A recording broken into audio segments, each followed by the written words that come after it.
ছাত্রদের একটা রাজনৈতিক দল করা উচিত। আমি এটা খুব স্ট্রংলি বিশ্বাস করি, কারণ আমি মনে করি যে এই নেক্সট নির্বাচনে যদি বিএনপি সংখ্যাগরিষ্ঠতা আসে, তারাও আবার একটা এই আওয়ামী লীগের মতো একটা ফ্যাসিস্ট হওয়ার সুযোগ থাকবে। বাট একটা স্ট্রং বিরোধী দল যদি থাকে, তাহলে এটা রোহিত করা যাবে।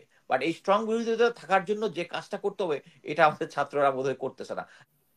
সার্বিক পরিস্থিতি নিয়ে আমি অ্যাকচুয়ালি বর্তমান পরিস্থিতি না বলে আমি আমি যেটা চাই এটা বলি। আমি চাই হচ্ছে এমন একটা সিস্টেম তৈরি হোক যে 5 বছর পর পরে আমরা আমাদের ভোটটা ঠিক মতো দিতে পারতেছি এবং কেউ আমাদেরকে ম্যানিপুলেট করতেছে না, এবং আইন শৃঙ্খলা বাহিনী ঠিক মতো ভোটটা পরিচালনা করতে পারে। Number one.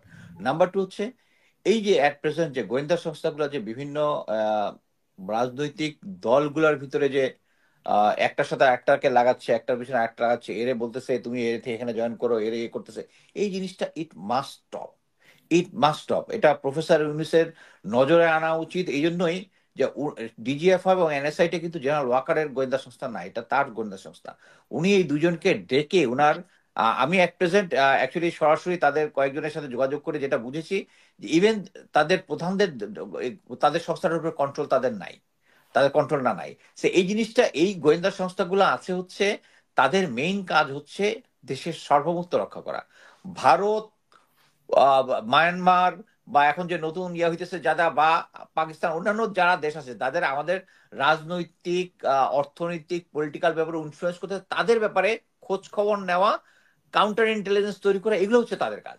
বাট তারা যে এই গোয়েন্দা সংস্থাগুলো যে এই সরকারের এই ইয়াগুলাতে ইয়া করে, এই জিনিসটা সংস্কার হচ্ছে সবার আগে দরকার। এবং এইটা করার পরে যখন আমি এটা নিশ্চিত জানি যে ছাত্ররা যে দল করতেছে এটাতে আহ গোয়েন্দা সংস্থাগুলো সাপোর্ট দিচ্ছে, আইন শৃঙ্খলা দিচ্ছে, আমি এটার বিরোধিতা করি। বিরোধিতা কি জন্য করি? আহ আমি চাই না যে আমি এর আগের বার বলেছি, পাশের দেশের কেজরিওয়াল সরকারি চাকরি থেকে ইয়ে হয়ে একটা রাজনৈতিক দল করেছে এবং দে আর ডুইং ওয়েল। সো ওইটার উপরে আমরা যদি তাই করি, তাহলে আমরা কেন জাতীয় পার্টি আর বিএনপি কে দোষ দিই যে তারা ক্যান্টনমেন্ট থেকে হয়েছে?